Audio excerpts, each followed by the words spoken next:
देश विदेश की सभी खबरें जानने के लिए हमारे चैनल को सब्सक्राइब करें, बेल आइकन दबाना बिल्कुल भी ना भूलें, क्योंकि हर खबर पर है हमारी पहली नज़र। नमस्कार, मैं हूं नीतू बिस्ट और आप देख रहे हैं कॉर्बेट बुलेटिन न्यूज। आइए नजर डालते हैं आज की मुख्य खबरों की ओर। खबर हल्द्वानी से है। मुझे मेरा हक दो अधिकार के तहत संस्था के द्वारा किया गया कार्यक्रम। हल्द्वानी में आज राजकीय उत्तर महाविद्यालय के सभागार में हिंदी विभाग मुझे मेरा हक दो संस्था के द्वारा आयोजित कवि सम्मेलन और पत्रकार सम्मेलन का आयोजन किया गया, जिसमें नैनीताल की जिला पंचायत अध्यक्ष बेला तोलिया और पूर्व दर्जा मंत्री रेणु अधिकारी, पूर्व दर्जा मंत्री वीरेंद्र बिष्ट आदि ने कार्यक्रम में दीप प्रज्वलित कर कार्यक्रम की शुरुआत की। वहीं संस्था के अध्यक्ष ने कहा कि इस संस्था का उद्देश्य कवियों में जागरूकता पैदा करना और हिंदी के प्रति लोगों को आकर्षित करना है। वहीं इस सम्मेलन में कोरोना जैसे महाकाल में कार्य कर रहे पत्रकारों को भी संस्था के द्वारा सम्मानित किया गया, जिसमें पंकज सक्सेना, दीपक अधिकारी, समी आलम, जाकिर अंसारी आदि लोग मौजूद थे। आप देख रहे हैं हल्द्वानी से समी आलम की रिपोर्ट।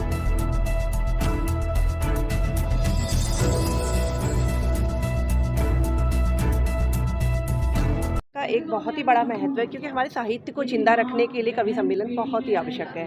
हमारी जो प्राचीन संस्कृति है उसे जिंदा रखने के लिए कवि सम्मेलन बहुत आवश्यक है, क्योंकि आपने देखा होगा कि साहित्य समाज का दर्पण है और हमारा समाज आज किस दिशा की ओर जा रहा है उसको अगर हम देखना चाहते हैं तो कवि सम्मेलनों के माध्यम से। लेकिन मेरे जितने भी कवि सम्मेलन में जाना होता है कि मैंने देखा कि चाहे वो हास्य रस से, श्रृंगार रस से या अन्य किसी रस के, जो जैसे वीर रस की वो लोग पंक्तियाँ कहते हैं, कविताएं कहते हैं, वो सिर्फ टॉन्टिंग वे में होती हैं। मैं बहुत ही स्पष्ट बोलना चाहूँगी। लेकिन आपने अटल जी को सुना होगा, बहुत ऊंचे कवि थे, एक अच्छे नेता के साथ मैंने देखा, आपने उन्हें देखा, हमेशा उन्होंने जो भी पंक्तियाँ कहीं, छोटे मन से कोई बड़ा नहीं होता, टूटे मन से कोई खड़ा नहीं होता, मैदान जीतने से मन जीता नहीं जाता, ना ही मन जीतने से मैदान ही जीता जाता। कहने का मतलब है उनकी हर लाइन में मोटिवेशन था। तो मैं भी यही चाहती हूँ कि क्योंकि कवियों के बारे में कोई जो हम लोग कहते हैं कि काल्पनिक क्षमता का धनी है और राज्य धर्मी है, क्योंकि समाज की अगर समस्याओं को दूर करने के लिए एक मंच होता है तो कवियों को मिला होता है। ये हम सबकी जिम्मेदारी होती है कि ऐसी कविताएं हों जिससे हम भारत को परम वैभव की ओर ले जा सकें। हमारी अपनी भाषा है, हमारे देश की भाषा है हिंदी। वो भाषा है जिसकी वजह से हम अपनी अभिव्यक्ति कर पा रहे हैं। हम बाल्यकाल से सोचते हिंदी में हैं। हमारा समाज में जो कुछ भी हमारी संस्कृति है वो हिंदी में रची बसी है। हाँ, तो और अपने विचारों का आदान प्रदान हम हिंदी में कर रहे हैं, पढ़ लिख रहे हैं हिंदी में, तो हम हिंदी के प्रति दूरी कैसे बना सकते हैं। हिंदी हमारी अपनी भाषा है और इसे हमें व्यवहार में उतारना ही चाहिए हिंदी को। और जहाँ तक कवियों का सवाल है, हिंदी केवल, लोगों को यही तो भ्रम है, अफसोस इस बात का है, लोगों को लगता है कि हिंदी केवल कविता कहानी की भाषा है। ये सच्चाई नहीं है। अभिव्यक्ति का माध्यम है हिंदी। हिंदी तो हमें सब कुछ दे रही है, हमें रोज़गार उससे मिल रहा है। क्या चीज़ है जो हमें हिंदी नहीं दे रही है? ये हमारा दुर्भाग्य है कि हम हिंदी को महत्व नहीं दे पा रहे हैं। हिंदी को तो राष्ट्रभाषा के पद पर सुशोभित होना चाहिए। वो किसी एक प्रांत विशेष की भाषा नहीं है, वो पूरे देश का नेतृत्व करती है। यहाँ की प्रतिनिधि भाषा है हमारे देश की। वो विदेशों में भी जब कोई बात करता है भारतीयों की तो वो हिंदुस्तानी की बात करता है, और वो बात करता है हिंदी की। जब बात आती है तो वो सीधे कहेगा अरे ये हिंदुस्तान से आया है। यानी हम हिंदी की बातें करते हैं। तो हिंदी के प्रति हमारे मन में सम्मान भाव होना चाहिए। उसकी वर्तनियाँ हम परवाह नहीं करते, अशुद्धियाँ हम उसमें लेकर आते हैं, जबकि ये होना नहीं चाहिए।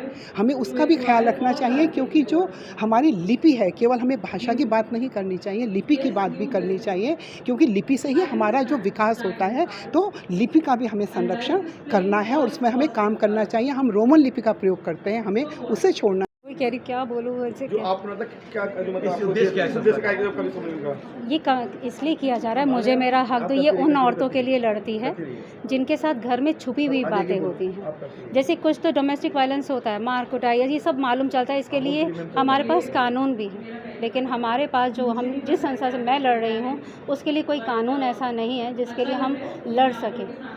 बहुत सारी बातें घर में, जैसे प्रॉपर्टी ही है, चुपचाप साइन हो गए, कुछ और हो गया घर के अंदर। औरतों की खामोशी के साथ, जो बड़े घर की औरतें नहीं बोलती हैं, लेकिन वो इतनी छुपे हुए दर्द सहती हैं, उनको मैं सुनती हूँ, फिर उनको मोटिवेट करती हूँ, जीने की हौसला देती हूँ। बस मेरी संस्था ये काम करती है। हाँ, कुछ ज़्यादा होगा फिर हम बड़े तौर पे भी लड़ेंगे। उसके लिए कोई मनाही नहीं है, लेकिन पहले हम घर बचाने की कोशिश करते हैं, बाद में भी। मैं कवित्री है आप और कविता यहाँ पे समृद्ध है, क्या कहना चाहें जो कवि है उनके लिए हिंदी साहित्य में क्या महत्व करता होगा?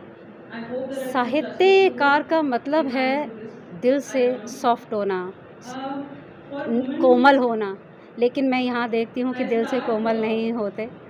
और मैम की वजह से मैं यहाँ तक आई हूँ, इतना मुझे ये सब मिला है। मैं पहले तो मैम का भी शुक्रिया अदा करना चाहती हूँ कि यहाँ तक मैं पहुँची। लेकिन हाँ, 6 साल से मैं लड़ रही हूँ इन चीज़ों के लिए। मुझे शर्म आ रही है ये सब बातें करते हुए।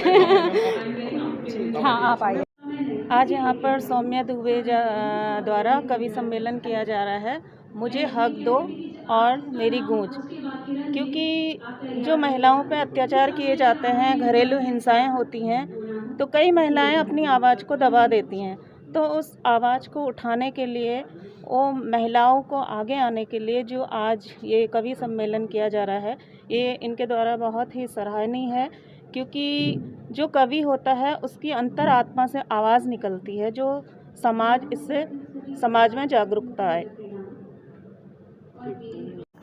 फिलहाल खबरों में इतना ही। आप हमारे साथ बने रहें, आपसे फिर होगी मुलाकात ऐसी विशेष खबरों के साथ। नमस्कार। हमारे चैनल को सब्सक्राइब करें और बेल आइकॉन दबाना बिल्कुल भी ना भूलें, क्योंकि हर खबर पर है हमारी पहली नज़र।